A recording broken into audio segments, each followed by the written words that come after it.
نماز مغرب امام قرات کے بغیر پڑھائے تو نماز ہو جائے گی؟ ہیں امام بھی ستے ہیں، مقتدی بھی ستے ہیں، مقتدیوں کا کام ہے نا سبحان اللہ کے پیچھے سے لقمہ دے.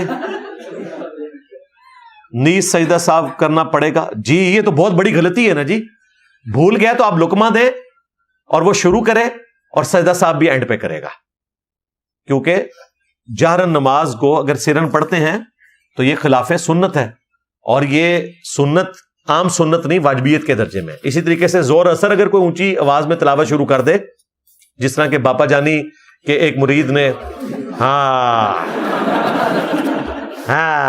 پکڑا گیا، باپا جانی پکڑا گیا. انہوں نے کہا ظہر کی نماز تھی اور قرات کی آواز سنائی دے رہی تھی قبر سے، تو سجدہ صاحب بنتا تھا ان کا. ہو سکتا ہے ویسے وہ غلطی کر رہی ہو، بعد میں سجدہ صاحب کر لیا ہوگا. باپا جانی اگے نال پالو اینڈ تے سجدہ صاحب کیتا سی انہوں نے، اودی بھی آواز آئی سی.